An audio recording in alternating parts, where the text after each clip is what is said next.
Hey everyone, this is the usual time when I always record myself for these videos. While I was preparing, it started raining here in my local area. So I thought, why don't I just create a video where I will be sharing some rain-related phrases and idioms, plus some vocabularies that we can use in our IELTS speaking, plus day-to-day life conversation.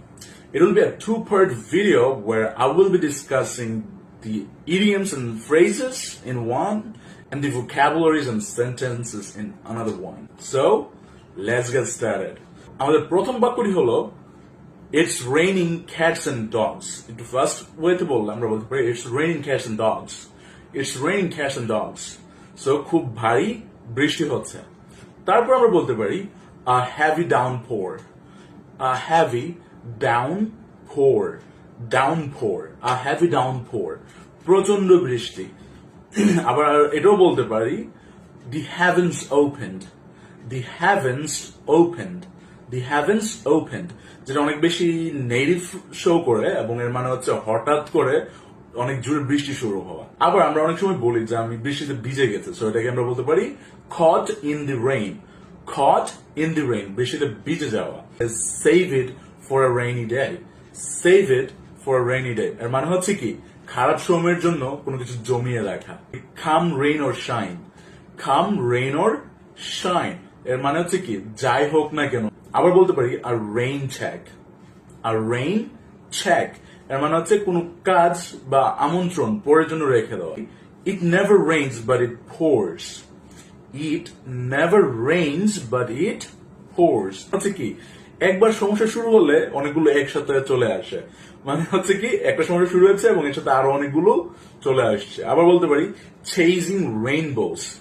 Chasing rainbows. এর মানে হচ্ছে কি অসম্ভব কোনো কিছুর পেছনে দৌড়ানো। আবার বলতে পারি হচ্ছে right as rain. Right as rain মানে হচ্ছে একদম ভালো বা একদম ঠিক আছে। সো এগুলো ছিল হচ্ছে mostly some idioms and phrases that we can use in our day-to-day life conversation plus in IELTS speaking. So এখন আমরা কিছু rain related sentences দেখি যেগুলো হচ্ছে আমরা কনভারসেশন ব্যবহার করতে পারি। যেমন আমরা বলতে পারি মনে হচ্ছে বৃষ্টি হবে। It looks like it's going to rain. It's look like it's going to rain. ছাতা নিতে ভুলো না, পরে বৃষ্টি হতে পারে।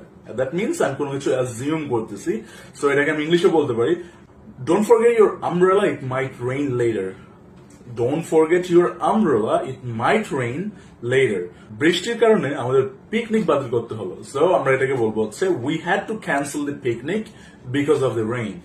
We had to cancel the picnic because of the rain. ভারী বৃষ্টির পর রাস্তাগুলো প্লাবিত হয়েছে। The streets are flooded after the heavy rain. The streets are flooded after the heavy rain. বৃষ্টি আবহাওয়া বা পরিবেশকে ঠান্ডা করে দিল। The rain cooled down the weather. আমরা বৃষ্টিতে ভিজে একদম একাকার হয়ে গেছে। তো এটাকে বলতে পারি we were drenched in the rain. We were drenched in the rain. বৃষ্টির পর আকাশটা অনেক পরিষ্কার লাগতেছে। After the rain, the sky looked clear and fresh.